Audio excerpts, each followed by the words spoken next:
Two teenage girls meet in a small Texas town, instantly falling in love. Life together becomes one long drug-fueled party, paid for by an amateur pornographer. But when he falls for one of them, jealousy turns to murder, resulting in a wild ride with police in hot pursuit in a sex-driven, wicked attraction.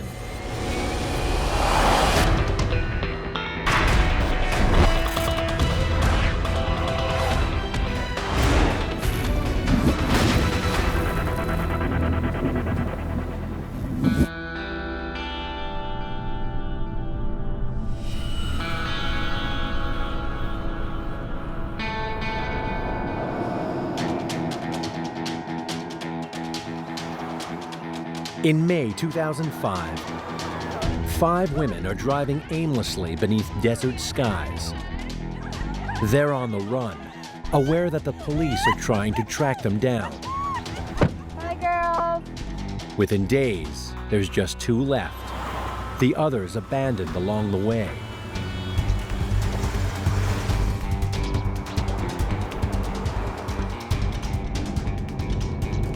Jennifer Jones and Bobby Joe Smith, they're totally in love, inseparable. They can't picture life without the other, really. Like characters in a movie, they talk about killing themselves if the police catch up to them. They were always talking about the Thelma and Louise thing. They wanted to get stopped by a whole lot of cops, make a big deal out of it, and they kind of wanted to go out like that. I'm scared that I'm not going to see my sister again.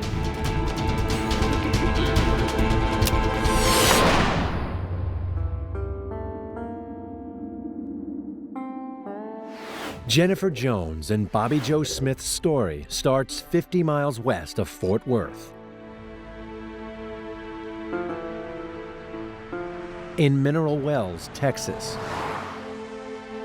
Famed for its waters with alleged healing properties, and once home to an army base where helicopter pilots trained for the Vietnam War.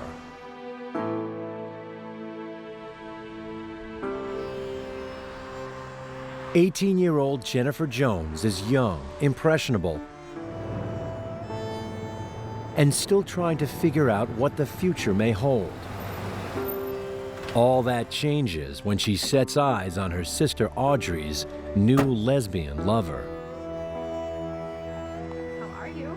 Going. I gotta go talk to Dad. I'll be right back. Okay. Bobby Joe. This is my sister Jennifer. Jennifer, Bobby Joe. Hey. Hi. Nice to meet you. Nice to meet you. Bobby Joe Smith was this notorious charmer. She could just talk her way really into anything. Yeah, have you ever dated a girl before? No. She was dating Jennifer Jones's sister. Try. And the minute she saw Jennifer, she was in love, had to have her, and knew she would get her. This sort of magical attraction occurred almost instantly. It's as if they could read each other without even saying anything. It was really nice meeting you. It was nice meeting you.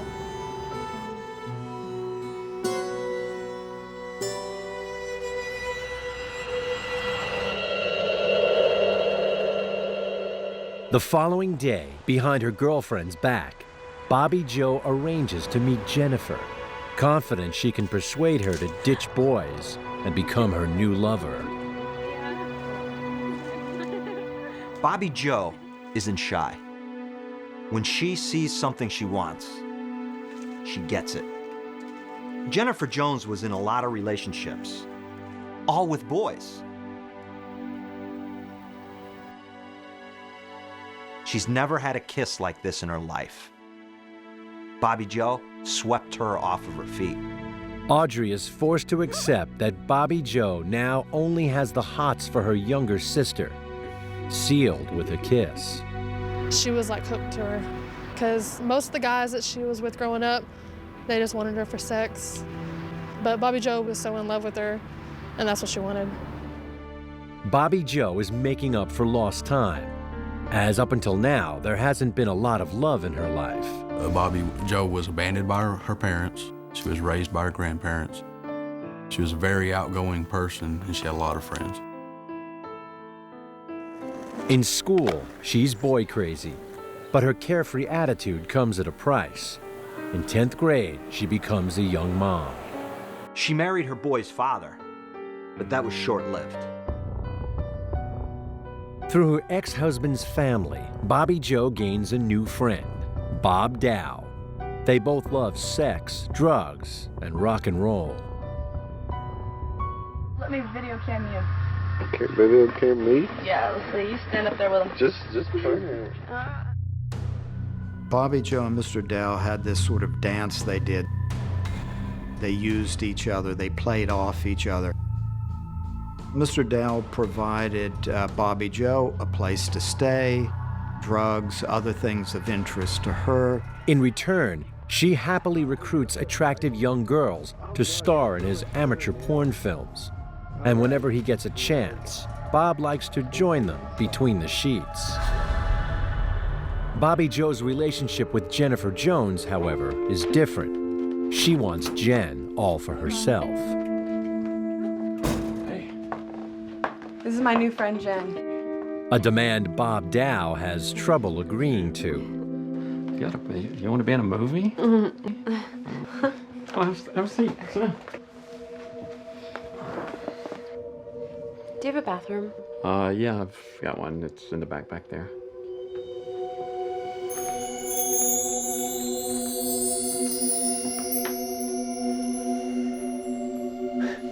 Wow, she's hot. She's amazing. Bob Dao and Bobby Joe Smith have known each other for years. Bob Dao was Bobby Joe's stepfather-in-law at one point. He gives her shelter, a roof over her head. I mean, do you think you could get her to sleep with me? No, that's my girlfriend. Oh, come on. You can share. Bobby Joe says, no, you can have any girl, but not her. She's mine. You keep your damn filthy paws off Jennifer. Let's go get the joint, Bob.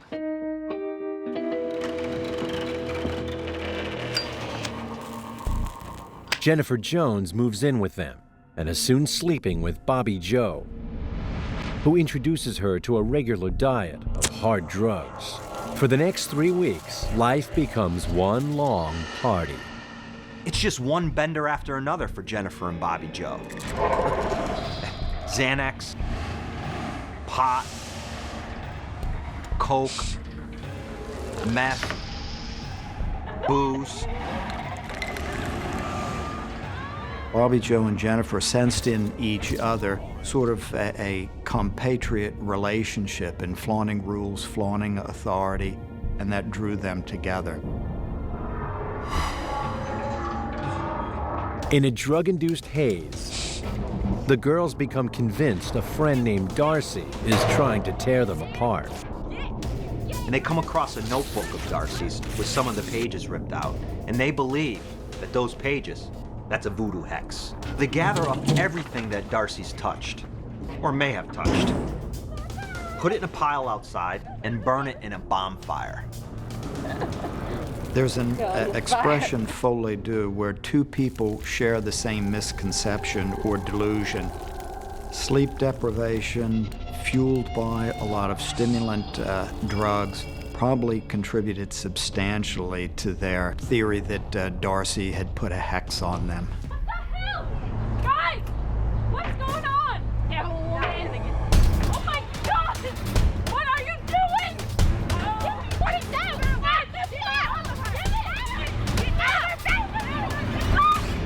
What you guys are? The craziness has Jennifer's family growing increasingly concerned. Bobby Joe got my sister hooked on drugs, made her to where she didn't really care about seeing family. She just wanted to party all the time and be around Bobby Joe. There was several times I told her to get away from Bobby Joe. Me and my mom both went over there several times trying to get Jennifer to leave. It was like Bobby Joe had some kind of control over her.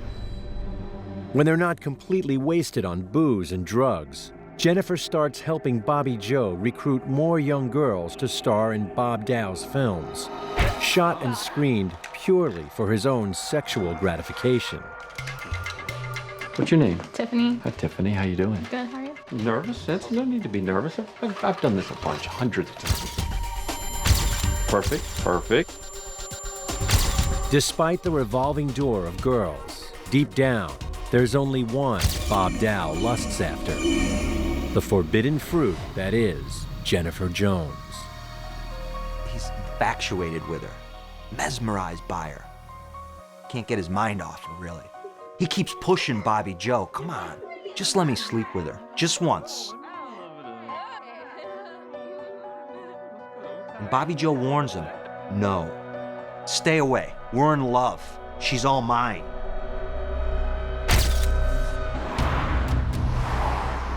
One afternoon, the girls are arrested for stealing a watch from a store in Fort Worth.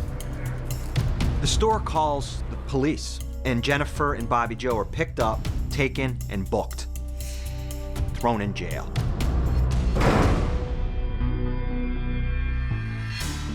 They call Dao the next day, and he bails them out. He then gives them a ride back to Mineral Wells. As they drive home, Bob Dao moans about how much money the girls are costing him in alcohol, drugs, and food. I told you, Bob, you'll get your money. And now, bailing them out of jail. Left alone with Jen, he makes a move. I mean, I don't know how you guys are gonna come up with that money. Stop. Don't touch me. No, We can work something out. Don't touch me. I said not to touch me. It'll be easy. I said don't touch me. Jen's pissed off. She runs into the house, gets Bobby Joe, and tells her exactly what Dao had just said. Did you touch her? Did you touch my girlfriend? Do not Trying to work out a keep deal. your hands off my girlfriend. Bobby Joe, she's livid. This is the last straw. Do not talk to us. Leave us alone. Crazy. The girls are seething with rage. He's trying to break us apart. He is. Jen and You see Bobby it, right? Joe have had enough and agree to leave Dao for good. And Bobby Joe, she's been with Dao for almost 6 years now. She knows that he's not gonna leave Jen alone. The talk turns to revenge, and a murder plot is hatched involving Bob Dao's own gun. I mean, he's trying to break us apart. He is. Lesbian lovers Bobby Joe Smith and Jennifer Jones have had enough of Bob Dao constantly hitting on Jen. They decide that Dao's gotta die. But Jen, she wants to be the one to kill him. She took that initiative. She was trying to win further favor with her lover. Jennifer Jones has had violent outbursts from an early age. Growing up, Jennifer did have a bad temper. We all did, kind of. I guess we got it from our mom. I remember a couple times Jennifer would go after my sister with a baseball bat, and then she would kind of snap out of it, but she kind of lost control a couple times. At the age of 10, Jennifer's farmed out to a well-to-do aunt and uncle. They put her in a good school. They're giving her good parenting. They're giving her structure. Every kid needs structure. And for years, she responds well to this. Good grades. She's a good, solid kid. But then, this dark side begins to come up. She begins to gravitate toward it. She starts taking drugs and likes to shock her friends by abusing her own body. Inflicting pain becomes a game. Watch this. I think that she wanted the attention of other people. She wanted to feel special, exceptional. What are you doing? What do you think of that? You're crazy. Burning, as for some people, cutting, gives them some sensation in an otherwise life marked by absence of feelings. Her aunt and uncle struggle to cope with her destructive ways and finally send her packing. Her aunt kicked her out of the house because she had started doing dope again. Jen ends up with her father, moving from one rundown apartment to another. They begin living this vagabond lifestyle. with no direction. That is, until she meets Bobby Joe. In Bobby Joe Smith, she finds a kindred spirit, one that is almost as emotionally tortured. They both came from chaotic, disorganized, disintegrated family structures, and so they created their own sense of security in the relationships that they crafted. And they probably sensed that in each other, and that drew them together. But with Bob Dao threatening their relationship, the girls have a plan to get him out of the picture for good.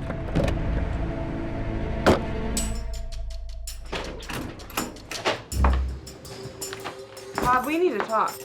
About what? First, Bobby Joe distracts her one-time friend and now enemy.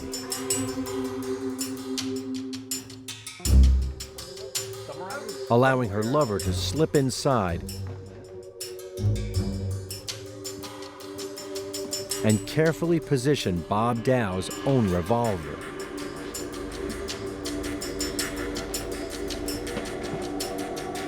I'm not seeing it. I'm just gonna go to the store and get some. Go buy some. Get me some while you're at it.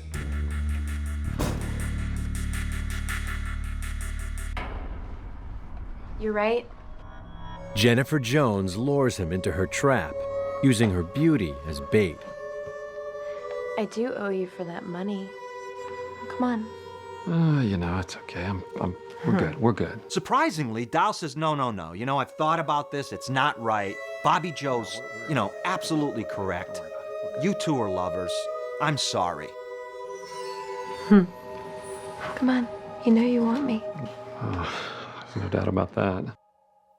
One of Jennifer's most powerful weapons is her beauty and her attractiveness, but she also knew how to read her audience. No, no, no, Jen insists. This is what we must do. I owe you, and I'm gonna pay you back. Let's go. Bob Dao soon decides it's an offer he simply can't refuse. Hey, Bob. Hey. Come over here. Bob Dao is all fired up, and Jennifer Jones is about to ensure that he won't experience this kind of passion ever again. She knew exactly what he wanted. She knew exactly how to set him up so that she could get what she wanted. Dao, a 49-year-old, overweight, balding man, looks down and sees this 18-year-old girl naked on his bed. And he just must think, I've died and gone to heaven. With Bob Dao lost in lust, Jen reaches for his weapon she discreetly planted between the sheets. Once you roll over so I can go downtown. Okay, sure. Jen makes a special request. Baby. You want to try something really kinky? Oh, yeah. Can I put a pillowcase over your head and pretend you're someone else? Whatever you want to do. Are you ready, Bob? Oh, yeah.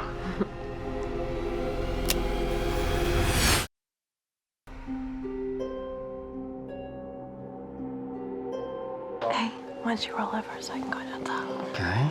Bob Dao is lost in lust with the girl of his dreams. Come here, baby. You want to try something really kinky? Oh, yeah. He doesn't know Jennifer Jones is setting him up for a completely different type of explosive climax. Putting the pillow over Mr. Dao's head protected her from her own cowardice and not having to look her victim in the face. Bobby Joe Smith returns from buying cigarettes, all part of the plan to leave Jen, her lesbian lover, alone with their unsuspecting victim. Are you ready, Bob? Oh, yeah.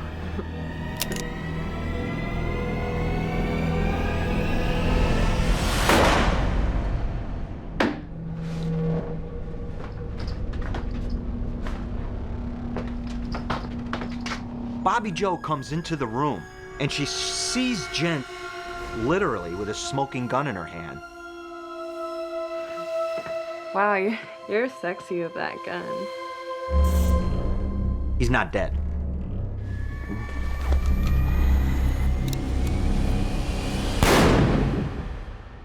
And that's enough to kill him.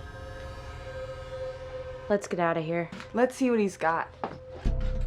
Jennifer and Bobby Joe don't give us any reason to think that either of them suffered any moment of regret or guilt or remorse about what they had done. All Bob Dao has is a lousy $120. So they grab that. They also grab a Luger, and they grab Bob Dao's stash of weed.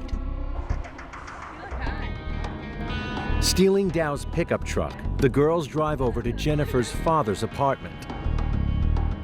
Inside, they find his ex-wife, Kathy, who's visiting from out of town, Jen's sister, Audrey, and the new love in her life, girlfriend, Crystal. The killers put on an act and turn on the tears. Jen had to kill Bob. What? You're joking, aren't you? No. We didn't believe it. I mean, it's just like an instant shock. Bobby Joe had kept saying that Bob's dead. We killed Bob. Jennifer was shaking all over. And I said, Jennifer, it's not true, is it? She said, yes, he's dead. He's trying to rape me, Mom. What? Yeah. You gotta call the police. Do you hear me? Call the police and tell them what happened. We have to call the police, and now. They're not gonna believe us. We have to go. We have to leave right now. Bobby Joe is adamant that they not go to the cops. She wants to run. We have to leave. You have to call the police now. Jennifer's mom, doesn't think that running is the best idea. Come with me, please. She decides, you know what, if you're gonna run, I'm gonna go with you because I want to protect my daughter. And it was just real fast of trying to make decisions on what to do. I said, well, you're not going without me. I'm going too. The 5 women decide to all leave town in Bob Dow's pickup, discarding evidence along the way. Bobby Joe is trying to knock the shell casings out of the cylinders. And after she does, she just throws it out the window. They make only one brief stop before hitting the open road to see Bobby Joe's grandmother. Grandma, I gotta tell you something. Well, what's going on, honey? I did something bad. Bobby Joe makes a surprising admission. We gotta go away for a while. What happened? What did you do? I killed Bob. Wait a minute. You said you did it. So we looked at Jennifer. I thought you said you did it. She didn't really say much. Like, she didn't really want to answer the question. Jen's mom and sister are confused. Jen had told them that she shot Bob. But now Bobby Joe is telling her grandmother that she shot Bob. Okay, Dorothy, it's been great seeing you. Come on, girls, we gotta go. Let's go. Come on. Out. Wait, Come on. just... Sorry.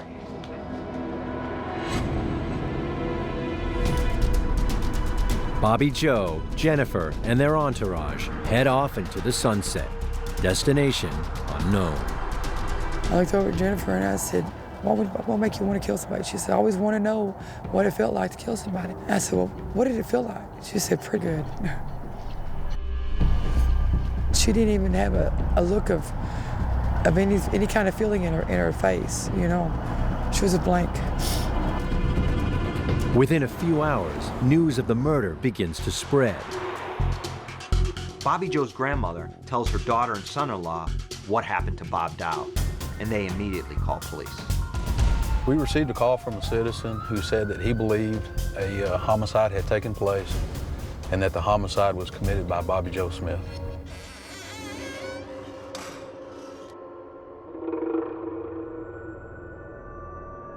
We entered the house. We found a white male laying on a bed. His head was covered by a bloody pillowcase. We checked for a pulse. It was obvious that this man was dead. Officers have a prime suspect, Bobby Joe Smith. We had a suspect, but we have no idea where she is.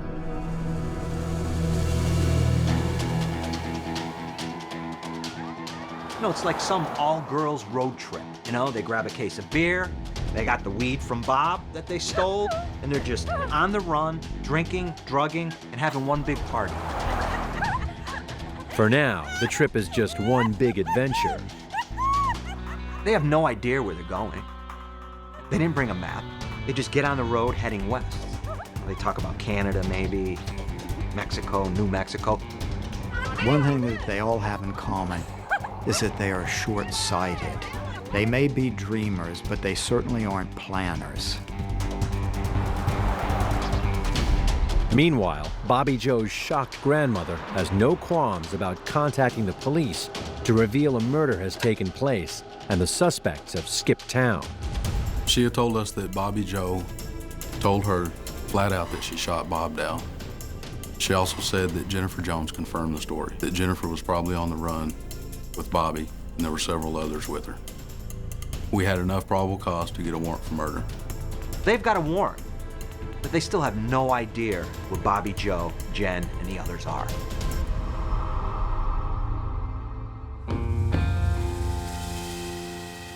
The following morning, the girls head back out on the open highway, passing into New Mexico. But there's trouble ahead. The truck had problems with the radiator, and it would overheat. So while they're on the road, they gotta stop, pull over every couple hours to let it cool down.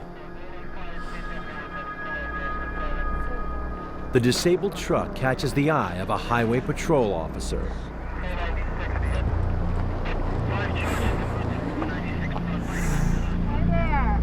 The last thing in the world they want to meet up with are the police.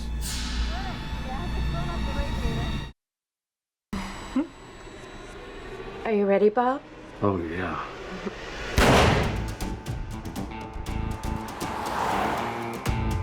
Lesbian lovers Jennifer Jones and Bobby Joe Smith are on the run after shooting Bob Dao.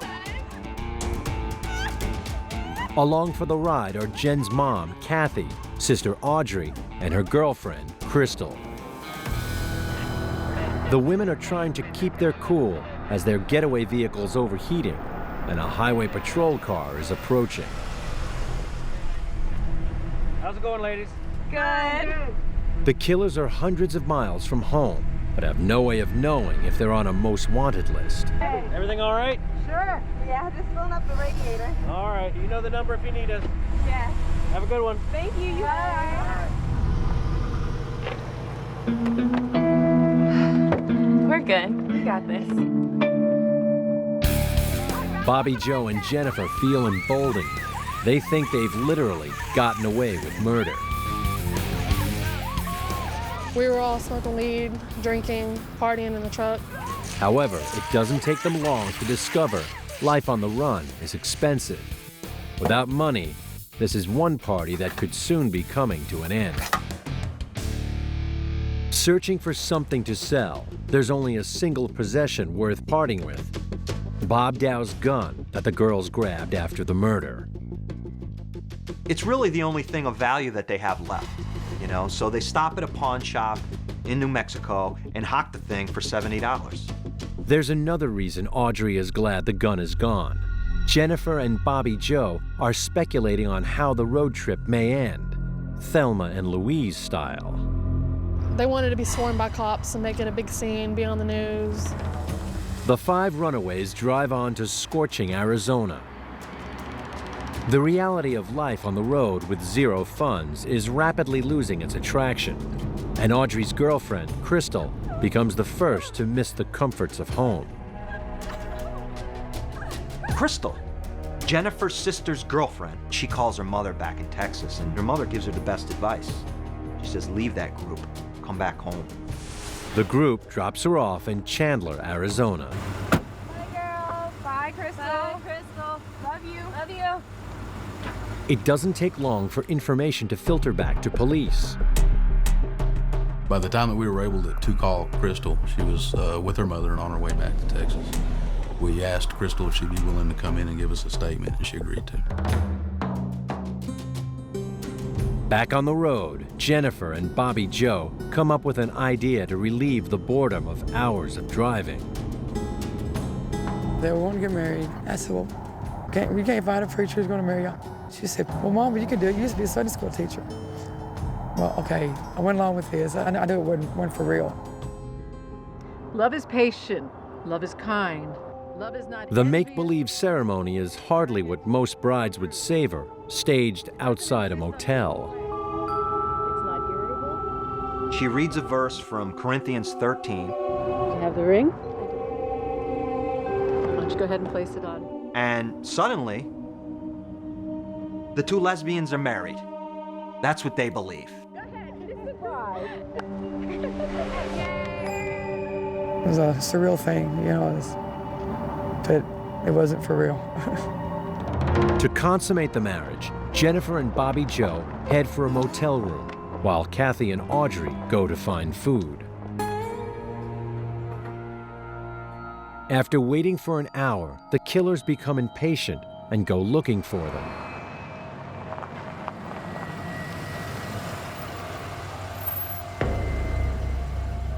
What are Mom and Audrey doing? I don't know. Who are those guys? And they see him. They're talking to some guys. They look like cops. Think they're cops? I don't know. What do you think? Bobby Joe begins to worry. You know what? They're turning us in. Those aren't just guys. Those are cops. You think they're gonna rat on us? I don't know. Maybe we should get out of here. Yeah, we should do something. So Jen and Bobby Joe, they hightail it out of there. The girls have it all wrong.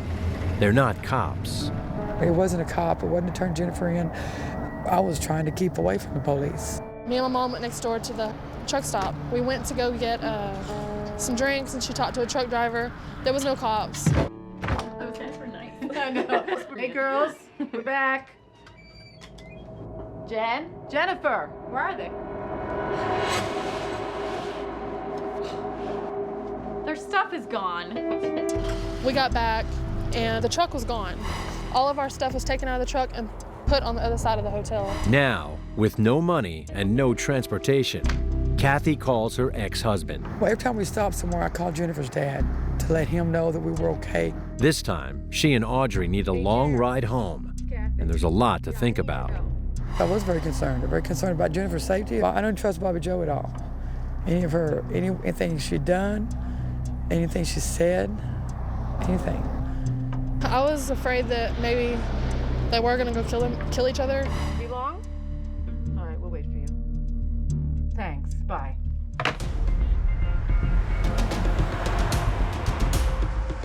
Police get a fresh lead on where the trail might end. We spoke with Jennifer's father. He said he was on his way to Buckeye, Arizona, to pick up the girls and bring them back. I immediately called Buckeye Police Department and asked them if they would go to the motel and speak with the two girls, which they did. The girls?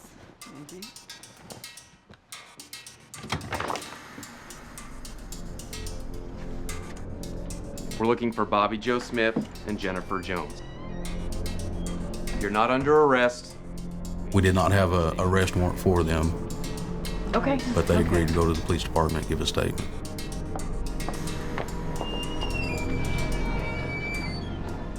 You have your sign right here on the bottom. And again, like I said, you're not in custody. Kathy Jones doesn't hold back and tells detectives that her daughter, Jennifer, admits killing Bob Dao. She said, Mama, I killed Bob. I said, what do you mean you killed Bob? She said, I shot him.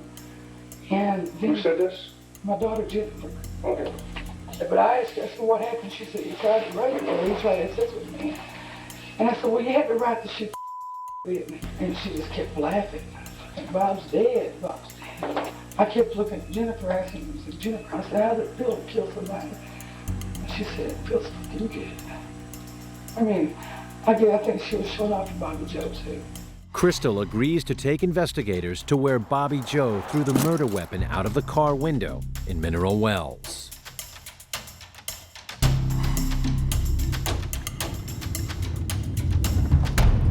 When Crystal got into town, she brought us to a location that she remembered driving when Bobby Joe Smith threw the gun out the window. A search was done of the area. We located a .25 caliber revolver. Come on, let's dance. Meanwhile, the newlyweds are enjoying a romantic night out beneath the stars.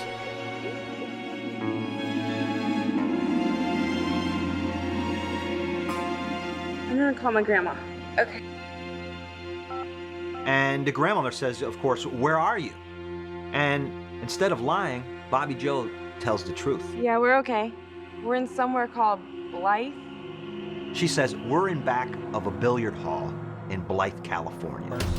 Her grandmother makes yet another call to tip off Detective Betts. I immediately called the authorities in Blythe. I told them that I had warrants for 2 murder suspects, gave them the location of the billiard hall, and they said they would go to that location and look.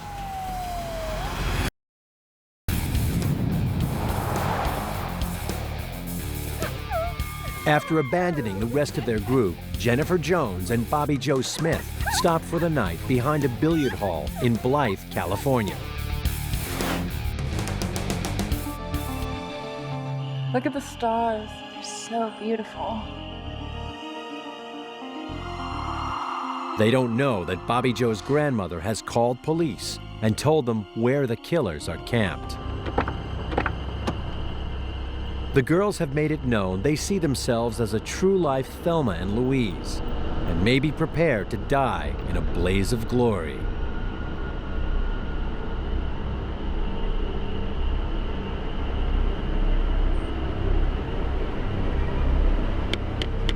Let me see your hands. Let me see your hands.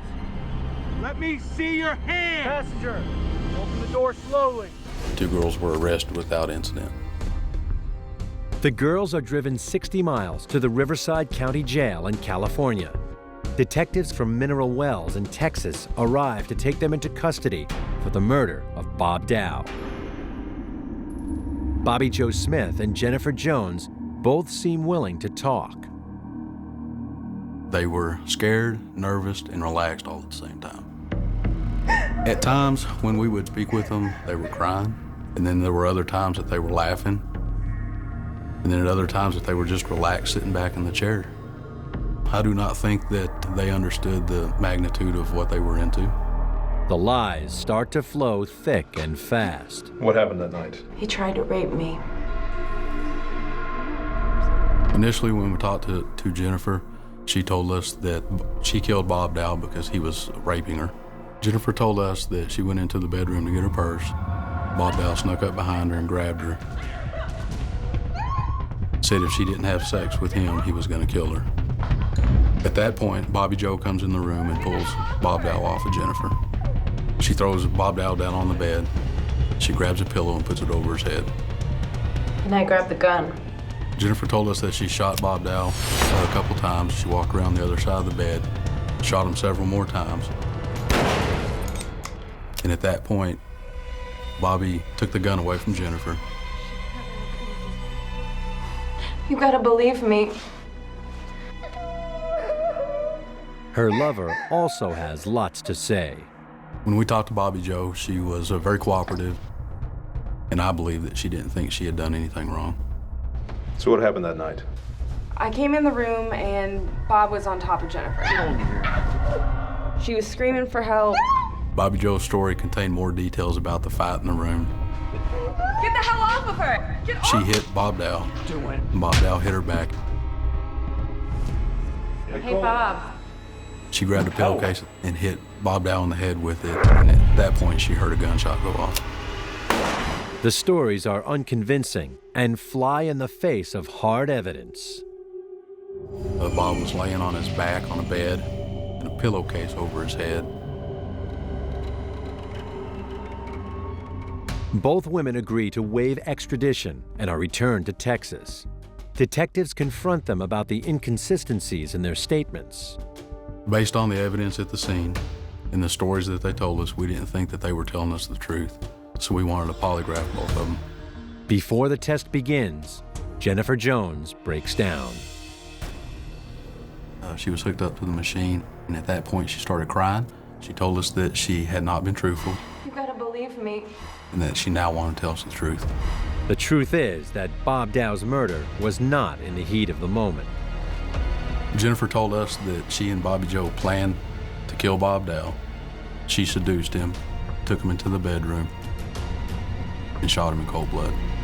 Bobby Joe also comes clean and admits the murder of Bob Dao was premeditated. Both are charged with first-degree murder. Bob Dao is laid to rest without fanfare by his ex-wife. He did not have a lot of friends outside the young girls and Jennifer and Bobby Joe. The ex-wife and the son collected the body, and they had a quiet, private funeral, and there weren't a lot of people there. Jennifer Jones pleads guilty to the murder of Bob Dao. She's sentenced to 48 years in prison. I really believe that this wouldn't have happened if she wouldn't have met Bobby Joe, because my sister wouldn't have done something like this. She never told me that she was sorry for it, but I could tell that she was. She said that she wished it never would have happened, and she wished she never would have met Bobby Joe. I didn't think she really did it. I mean, I heard that she shot the man, but not the fatal shots. You know, and to this day, I really don't believe she did it. After Jen's conviction, she's sitting in her cell, and Bobby Joe is in the same block, and they're talking through the air vents. Bobby Joe, are you there? And Bobby Joe's pissed. She says, you know, I'm getting out of here, because I didn't do anything. You know what? I'm moving on with my life. I found somebody else. What? I don't need you anymore. I don't love you anymore. I've found somebody new. Bobby Joe! I'm not waiting for you. But I love you. Bobby Joe! It probably came as a surprise to Jennifer to be betrayed, but I doubt it was a surprise to anyone else who knew the character of these two individuals. In January 2006, Bobby Joe Smith faces justice and reality. The evidence in this case was clear that Bobby Joe was the instigator of this, and she aided, assisted, and encouraged greatly Jennifer to commit this murder. So under Texas law, she is just as guilty of the murder as if she had pulled the trigger herself. And the jury agrees. Bobby Joe Smith is sentenced to 50 years in prison. And when those two met, it was the perfect symbiotic relationship. Neither could do these kinds of acts on their own, but together they were the perfect storm. Jennifer and Bobby Joe were drawn together by their lust for excitement, for rule violation, and for not being hampered by any of the chains that go with a relationship. And in each other, they found that abandonment of rules and that lust drive, which made for a very wicked attraction.